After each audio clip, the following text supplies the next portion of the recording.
మిత్రులందరికీ నమస్కారం ఫ్రెండ్స్. ఈ వీడియోలో మనం ఏపీపీఎస్సీ ఆంధ్రప్రదేశ్ పబ్లిక్ సర్వీస్ కమిషన్కి సంబంధించి junior assistant cum computer assistant, దీంతో పాటుగా దేవాదాయ శాఖకు సంబంధించి ఎండోన్మెంట్ డిపార్ట్మెంట్కి సంబంధించి జాబ్స్కి ఉపయోగపడే విధంగా జనరల్ స్టడీస్ మెంటల్ ఎబిలిటీలో పార్ట్ అయిన ఇండియన్ పాలిటిక్స్ సంబంధించి టాపిక్ గురించి కంప్లీట్గా ఇంపార్టెంట్ బిట్స్ అనేవి చూద్దాం. మొదటి ప్రశ్న, రాజ్యాంగంలోని ఏ ఆర్టికల్స్ మధ్య విద్య సాంస్కృతిక హక్కు గురించి వివరించారని చెప్పేసి అడుగుతున్నారు. ఇక్కడ మనకి 4 ఆప్షన్లు అయితే ఉన్నాయి. సరైన సమాధానం ఏందయ్యా అని చూసినట్లయితే option 2 right answer. Article 29, article 30. Option 2 article 29, 30 right answer. మనకి రెండవ ప్రశ్న స్క్రీన్ మీద కనిపిస్తుంది. అల్పసంఖ్యాక వర్గాల వారు తమ ప్రత్యేక భాష, లిపి, సంస్కృతులను పరిరక్షించుకునే హక్కులను కలిగి ఉన్నారని ఏ ఆర్టికల్ నిర్దేశిస్తుందని చెప్పేసి అడుగుతున్నారు. Right answer option 3 article 29. Article 29 option 3 right answer అవుతుంది. తదుపరి ప్రశ్న మూడవ ప్రశ్న చూడండి. అల్పసంఖ్యాక వర్గాల వారు తమ ప్రత్యేక భాష, లిపి, సంస్కృతులను అభివృద్ధి చేసుకునేందుకు ప్రత్యేక విద్యా సంస్థలను ఏర్పాటు చేసుకోవచ్చని రాజ్యాంగంలోని ఏ ఆర్టికల్ పేర్కొంటుందని చెప్పేసి అడుగుతున్నారు. సరైన సమాధానం article 30. Article 30 option 3 right answer. మనకి నెక్స్ట్ 4వ ప్రశ్న స్క్రీన్ మీద ఉంది. ఆర్టికల్ 29 సబార్టికల్ 2 ప్రకారం ప్రభుత్వం లేదా ప్రభుత్వ ధన సహాయం నిర్వహించే విద్యా సంస్థల్లో ఏ రకమైన వివక్షను నిషేధించారని చెప్పేసి అడుగుతున్నారు. సరైన సమాధానం మత, కులం, జాతి, భాష ఈ 3 సరైన అంశాలే కాబట్టి ఆప్షన్ 4 పైవన్నీ సరైన సమాధానం అవుతుంది. తదుపరి ప్రశ్న 5వ ప్రశ్న, మైనారిటీ విద్యా సంస్థలను ప్రభుత్వం స్వాధీనం చేసుకుంటే తప్పనిసరిగా తగిన నష్టపరిహారాన్ని చెల్లించాలని రాజ్యాంగంలోని ఏ ఆర్టికల్ నిర్దేశిస్తుందని చెప్పేసి అడుగుతున్నారు. సరైన సమాధానం option 1 right answer. Article 30 sub-article 1A. Okay, option 1 right answer అవుతుంది. మనకి తదుపరి ప్రశ్న 6వ ప్రశ్న స్క్రీన్ మీద కనిపిస్తుంది చూడండి. మైనారిటీ వర్గాల హక్కుల రక్షణ కోసం ఆర్టికల్ 30 సబార్టికల్ 1Aను రాజ్యాంగానికి ఏ సవరణ చట్టం ద్వారా చేర్చారు అని చెప్పేసి అడుగుతున్నారు. ఓకే, మరి దీనికి సంబంధించి సరైన సమాధానం చూడండి. ఆప్షన్ 4లో ఉందండి. 44వ రాజ్యాంగ సవరణ చట్టం 1978. 44వ రాజ్యాంగ సవరణ చట్టం 1978 ఆప్షన్ 4 రైట్ ఆన్సర్. మనకి నెక్స్ట్ 7వ ప్రశ్న, అల్పసంఖ్యాక వర్గాలకు సంబంధించి క్రింది వాటిలో సరైనవి ఏవి అని చెప్పేసి అడుగుతున్నారు. ఏ, వీరికి కల్పించిన హక్కుల ముఖ్య ఉద్దేశం సమానత్వాన్ని సాధించడం, ఇది సరైందే. బి, వీరికి కల్పించిన హక్కులు సంపూర్ణమైనవి కావు, ఇది కూడా సరైందే. ఆప్షన్ సి చూడండి, రాజ్యాంగంలో ఈ వర్గాల గురించి నిర్వచనం ఉంది, ఇది సరైంది కాదు. ఆప్షన్ డి, రాజ్యాంగంలో వీరికి ప్రత్యేక రక్షణలు ఉన్నాయి, ఇది సరైందే. మనకి కరెక్ట్ ఆన్సర్ ఏమవుతుందా అంటే option A, option B, option D. Okay, option 3 ఇక్కడ చూడండి ఏబిడి. మనకి తదుపరి ప్రశ్న 8వ ప్రశ్న స్క్రీన్ మీద కనిపిస్తుంది. మన దేశంలో చట్టబద్ధంగా ఉన్న మైనారిటీ వర్గాలు ఏవి అని చెప్పేసి అడుగుతున్నారు. మన దేశంలో చట్టబద్ధంగా ఉన్న మైనారిటీ వర్గాలు ఏవి? కరెక్ట్ ఆన్సర్ ఏందయ్యా అంటే ఆప్షన్ 2లో ఉంది. మతపరమైన, భాషాపరమైన. Option 2 right answer. మనకి నెక్స్ట్ 9వ ప్రశ్న, ఆర్టికల్ 350 సబార్టికల్ ఏ ప్రకారం భాషాపరమైన మైనారిటీ తమ ప్రాథమిక విద్యను వారి మాతృభాషలో కొనసాగించేందుకు అవసరమైన ప్రత్యేక సదుపాయాలను కల్పించాలని ప్రభుత్వాన్ని ఆదేశించింది ఎవరు అని చెప్పేసి అడుగుతున్నారు. ఓకే, మరి ఈ ప్రశ్నకు సంబంధించి సరైన సమాధానం భారతదేశ రాష్ట్రపతి. ఆప్షన్ 3 రైట్ ఆన్సర్ అవుతుంది, భారతదేశ రాష్ట్రపతి. తదుపరి ప్రశ్న 10వ ప్రశ్న, ఏ రాజ్యాంగ సవరణ చట్టం ద్వారా ఆర్టికల్ 350 సబార్టికల్ ఏని రాజ్యాంగానికి చేర్చారు అని చెప్పేసి అడుగుతున్నారు. ఓకే, మరి దీనికి సంబంధించి సరైన సమాధానం ఆప్షన్ 1 7వ రాజ్యాంగ సవరణ చట్టం 1956. 7వ రాజ్యాంగ సవరణ చట్టం 1956 ఆప్షన్ 1 రైట్ ఆన్సర్ అవుతుంది. తదుపరి ప్రశ్న 11వ ప్రశ్న, మన దేశంలో మతపరమైన మైనారిటీలను గుర్తించేందుకు దేన్ని యూనిట్గా తీసుకున్నారు అని చెప్పేసి అడుగుతున్నారు. ఓకే, మరి దీనికి సంబంధించి సరైన సమాధానం ఆప్షన్ 3 దేశం. తదుపరి ప్రశ్న 12వ ప్రశ్న, మన దేశంలో భాషాపరమైన మైనారిటీలను గుర్తించేందుకు దీన్ని యూనిట్గా తీసుకుంటున్నారని చెప్పేసి అడుగుతున్నారు. దీనికి సంబంధించి సరైన సమాధానం ఏందయ్యా అంటే రాష్ట్రం. ఆప్షన్ 2 రాష్ట్రం కరెక్ట్ ఆన్సర్. తదుపరి ప్రశ్న 13వ ప్రశ్న, రాజ్యాంగంలోని ఆర్టికల్ 350 సబార్టికల్ బిలో పేర్కొన్న అంశాన్ని గుర్తించండి అని చెప్పేసి అడుగుతున్నారు. మైనారిటీ భాషా పరిరక్షణకు రాష్ట్రపతి ఒక ప్రత్యేక అధికారిని నియమిస్తారు. ఇది సరైందే. బి చూడండి, ఈ అధికారి తన నివేదికను రాష్ట్రపతికి సమర్పిస్తారు. ఇది కూడా సరైందే. సి చూడండి, రాష్ట్రపతి ఈ నివేదికను పార్లమెంటుకు సమర్పిస్తారు. ఇది కూడా సరైందే. డి చూడండి, పార్లమెంట్ ఈ నివేదికను సుప్రీంకోర్టుకు సమర్పిస్తుంది. ఇది సరైనది కాదు. Option 1 ABC right answer. మనకి తదుపరి ప్రశ్న 14వ ప్రశ్న స్క్రీన్ మీద కనిపిస్తుంది చూడండి. మైనారిటీ విద్యా సంస్థల నిర్వహణలో ప్రభుత్వం జోక్యం చేసుకోకూడని సందర్భాల గురించి సుప్రీంకోర్టు ఏ కేసు సందర్భంగా తీర్పిచ్చింది అని చెప్పేసి అడుగుతున్నారు. దీనికి సంబంధించి option 2 right answer. టిఎంఏ Pai versus state of Karnataka. టిఎంఏ Pai versus state of Karnataka ఈ కేసులో తీర్పు ఇవ్వడం జరిగింది. ఆప్షన్ 2 రైట్ ఆన్సర్ అవుతుంది. మనకి తదుపరి ప్రశ్న 15వ ప్రశ్న స్క్రీన్ మీద కనిపిస్తుంది చూడండి. టిఎంఏ పాయ్ వర్సెస్ స్టేట్ ఆఫ్ కర్ణాటక కేసులో సుప్రీంకోర్టు ఇచ్చిన తీర్పుకు సంబంధించిన అంశాలను గుర్తించండి అని చెప్పేసి ఇచ్చారు. ఏ చూడండి, మైనారిటీ అనే పదంలో భాషా మతపరమైన మైనారిటీలు ఉంటారు. ఇది సరైందే.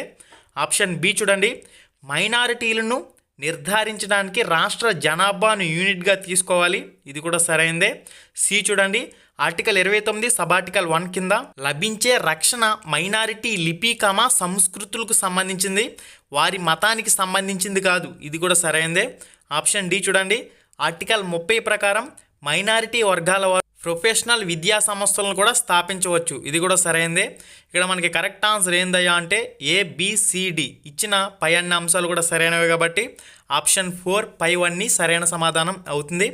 తదుపరి ప్రశ్న 16వ ప్రశ్న. టిఎంఏ పాయ్ వర్సెస్ స్టేట్ ఆఫ్ కర్ణాటక కేసులో సుప్రీంకోర్టు ఇచ్చిన తీర్పు ప్రకారం మైనారిటీ విద్యా సంస్థల వ్యవహారాల్లో ప్రభుత్వం ఏ సందర్భాల్లో జోక్యం చేసుకోవచ్చు అని చెప్పేసి అడుగుతున్నారు. ఇక్కడ ఏ చూడండి, ప్రభుత్వ నియమ నిబంధనలను ఉల్లంఘించినప్పుడు. ఇది సరైందే. బి చూడండి, కాల నిర్ణయ పట్టిక తయారీ విషయంలో. ఇది సరికాంది. సి చూడండి, విద్యా ప్రమాణాలను సంరక్షించే సందర్భంలో. ఇది సరైందే. డి చూడండి, విద్యా సంస్థ అక్రమాలకు పాల్పడినప్పుడు. ఇది కూడా సరైందే. మనకి సరైన సమాధానం ఏందయ్యా అంటే option 1 ACD option 1 right answer అవుతుంది. మనకి తదుపరి ప్రశ్న 17వ ప్రశ్న స్క్రీన్ మీద కనిపిస్తుంది చూడండి. 1950 జనవరి 26 నుంచి అమల్లోకి వచ్చిన మౌలిక రాజ్యాంగంలో ఆస్తి హక్కును ప్రాథమిక హక్కుగా పేర్కొన్న ఆర్టికల్ ఏదని చెప్పేసి అడుగుతున్నారు. సరైన సమాధానం option 2 article 31. Article 31 option 2 right answer అవుతుంది. మనకి తదుపరి ప్రశ్న 18వ ప్రశ్న స్క్రీన్ మీద కనిపిస్తుంది. 1978లో 44వ రాజ్యాంగ సవరణ చట్టం ద్వారా ఆస్తి హక్కును ప్రాథమిక హక్కుల జాబితా నుంచి తొలగించిన ప్రధాని ఎవరు అని చెప్పేసి అడుగుతున్నారు. సరైన సమాధానం Morarji Desai option 4 right answer అవుతుంది. మనకి తదుపరి ప్రశ్న 19వ ప్రశ్న. సంరక్షించిన చట్టాలు వేటిగా పేర్కొంటారని చెప్పేసి అడుగుతున్నారు. సంరక్షించిన చట్టాలను వేటిగా పేర్కొంటారు. ఇక్కడ మనకి సరైన సమాధానం article 31 sub article a 31 31C option 1 right answer. Article 31A 31B 31C. Okay, మనకి తదుపరి ప్రశ్న. రాజ్యాంగంలో 12వ భాగంలో ఆర్టికల్ 300 సబ్ ఆర్టికల్ ఏ 300Aలో పేర్కొన్న ఆస్తి హక్కు సాధారణ చట్టబద్ధమైన హక్కుగా ఎప్పటి నుంచి అమల్లోకి వచ్చిందని చెప్పేసి అడుగుతున్నారు. ఇక్కడ మనకి క్లియర్గా 4 ఆప్షన్లు అయితే ఇచ్చారు. సరైన సమాధానం 1979 జూన్ 20. 1979 జూన్ 20 నుంచి రాజ్యాంగంలో 12వ భాగంలో ఆర్టికల్ 300Aలో పేర్కొన్న ఆస్తి హక్కు సాధారణ చట్టబద్ధమైన హక్కుగా ఎప్పటి నుంచి అమల్లోకి వచ్చిందంటే 1979 జూన్ 20. భూ సంస్కరణల అమలు కోసం పార్లమెంట్ లేదా రాష్ట్ర శాసనసభలు చేసిన శాసనాలను ఏ న్యాయస్థానాల్లోనూ సవాల్ చేయకూడదని రాజ్యాంగంలో ఏ ఆర్టికల్ పేర్కొంటుందని చెప్పేసి అడుగుతున్నారు. ఇక్కడ మనకి ఈ ప్రశ్నకు సంబంధించి సరైన సమాధానం article 31A. Article 31A option 1 right answer అవుతుంది. మనకి నెక్స్ట్ 22వ ప్రశ్న చూడండి. జవహర్లాల్ నెహ్రూ ప్రభుత్వం ఏ రాజ్యాంగ సవరణ చట్టం ద్వారా రాజ్యాంగానికి ఆర్టికల్ 31A 31Bలను చేర్చింది అని చెప్పేసి అడుగుతున్నారు. ఇక్కడ మనకి ఈ ప్రశ్నకు సంబంధించి సరైన సమాధానం ఆప్షన్ 1లో ఉందండి. 1వ రాజ్యాంగ సవరణ చట్టం 1951. 1వ రాజ్యాంగ సవరణ చట్టం 1951 ఆప్షన్ 1 రైట్ ఆన్సర్ అవుతుంది. మనకి నెక్స్ట్ 22వ ప్రశ్న. ఇందిరాగాంధీ ప్రభుత్వం ఏ రాజ్యాంగ సవరణ చట్టం ద్వారా రాజ్యాంగానికి ఆర్టికల్ 31(c)ను చేర్చింది అని చెప్పేసి అడుగుతున్నారు. సరైన సమాధానం ఆప్షన్ 3లో ఉంచండి.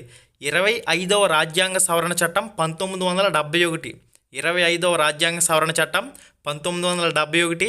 ఇందిరాగాంధీ ప్రభుత్వం ఏ రాజ్యాంగ సవరణ చట్టం ద్వారా రాజ్యాంగానికి ఆర్టికల్ 31(c)ని చేర్చిందంటే ఆప్షన్ 3 రైట్ ఆన్సర్ అవుతుంది. ప్రస్తుతం భారత రాజ్యాంగంలోని క్రింది ఏ ప్రకరణం భాగంలో ఆస్తి హక్కును పొందుపరిచారు అని చెప్పేసి అడుగుతున్నారు. ఈ ప్రశ్న అనేది మనకు గత కాంపిటేటివ్ పరీక్షల్లో రిపీట్ అయింది. సరైన సమాధానం ఆప్షన్ 1 ప్రకరణ 300A పార్ట్ 12. ప్రకరణ 300A భాగం 12. మనకి తదుపరి ప్రశ్న, రెండవ ప్రశ్న స్క్రీన్ మీద కనిపిస్తుంది చూడండి.